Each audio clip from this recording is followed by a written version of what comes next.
Well, g'day viewers and welcome to another racing-based preview of this weekend's racing action. Now, before we go any further, I just must point out, if you didn't see last week's preview, that I haven't decided to start cross-dressing or anything like that. Not that there's anything wrong with that. I lost our personal bet between Rick and I last week, and for steering you guys into a loser, I've got to suffer the consequences and look like a dickhead. So after this weekend's racing action, and hopefully we can have a bit more success, I'm again joined by Ric Chapman, and we're going to see if we can find a winner on the Ipswich card. Rick, how are you?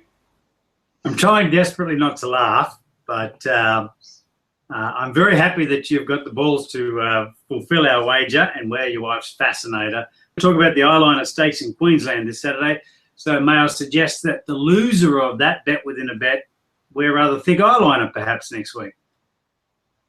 Well, quite appropriate today, Eyeliner Stakes, no pun intended there from you, Rick. And you got your giggles out of the way before we started recording anyway, so we should be all good today. Very good. Okay. All right, mate. Well, maybe we'll kick off with the Ipswich Cup and see what you've come up with there, Rick.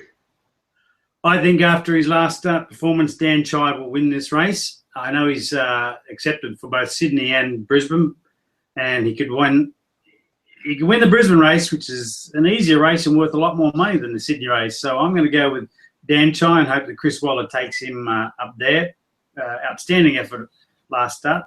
If Banker Mo runs up to his best, then obviously he'll be hard to beat. But I think Dan Chai looks very well placed in it. Yeah, well, I couldn't disagree. I'm with Dan Chai as well, Rick. He was trained to peak third up from a spell last campaign. He was unlucky in that run, but this time, heading up to Queensland, he should get a good run in transit and be too strong for them. I think so too. And you're 100% right. It's the run that he'll get, and he'll get a beautiful run with cover. And he showed a lot of speed last start and fight, and he'll be tighter for the run this time. So, yeah, I'm looking forward to Dan Chai's bet. Okay, Eyeliner Stakes. Have you got one picked out there, Rick? There's no real confidence from me there, but let's see what you've got. I think it's the bet of the day across the entire eastern seaboard. I think Smoking Joey just smashes them, absolutely smashes them. And I think any price above about $3 is a great price. He will storm home and win by 2 or 3 lengths. So I'm going to get on rather healthily too. Okay, he's one that I just can't have, Rick. He's let me down too many times in the past after running a big race, and most punters would be in the same boat. He's a hard one to catch. So I'm going to go with Peter Moody's horse, Ullman. That form behind Winks, that second last start, that now looks good with Winks winning the Oaks. This is a much shorter race, and he's been freshened, been 4 weeks since his last run. But at decent odds, I think $6, I'm going to have a crack at Ullman. Good. Well, there's our bet within a bet. I will have Smoking Joey, and I'm rubbing my hands because I just feel the cash coming. Okay, well, Eyeliner, I think we're getting away pretty easy, whoever cops that next week after this week. So let's see how we go. Well, I think if it's you have to wear the Fascinator and the Eyeliner because they do 2 weeks in a row. You deserve it. No chance. All right, have you got a best picked out for all around the country, Rick? Is there something that you like in Melbourne, Sydney, Adelaide, or Brisbane that's a better bet than yours in the Eyeliner? Possibly not. I think Smoking Joey's Stradbroke run suggested that he'll win, but I will be having a go at Rugged Cross and Ecuador in Sydney. I think they're both beautifully placed, and Rugged Cross in particular. So they'll be my 3 major wagers for the weekend. You? Okay, mate. Well, I've got a few picked out, actually. There's a few that I think are near certainties up on Saturday.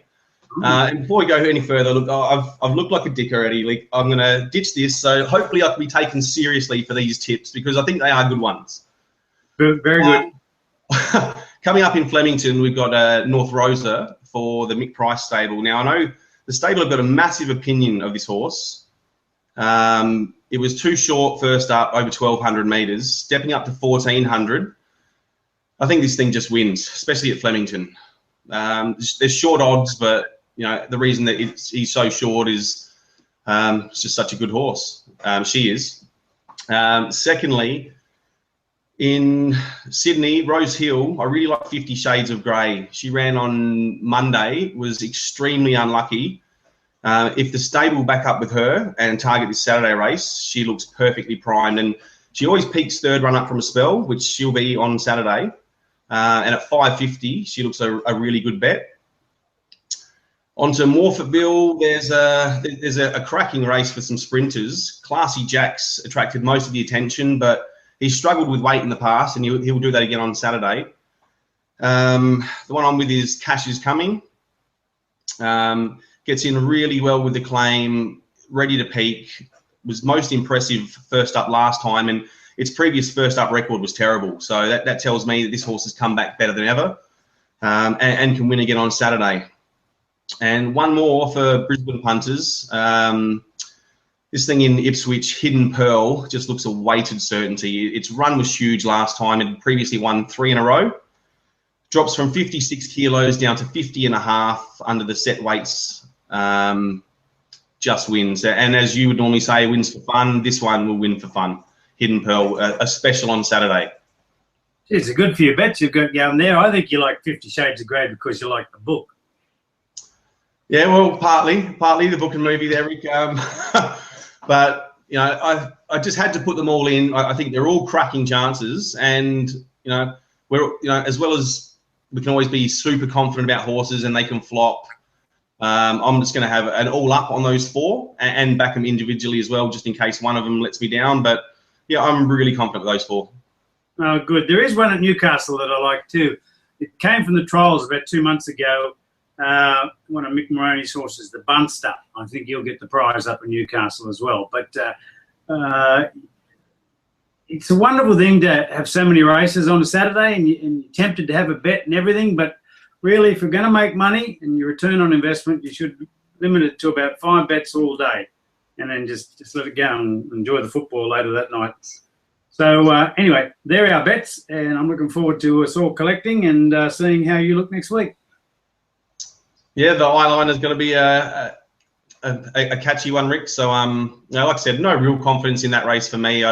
It's a race I won't punt on, to be honest. So, but if I've got to pick one, I'm going with Moody's. Yeah.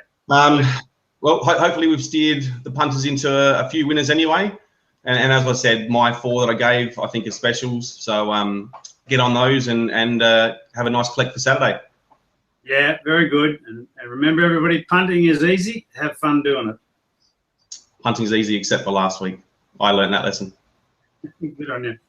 All right. Thanks, Rick. Until next week. All the best.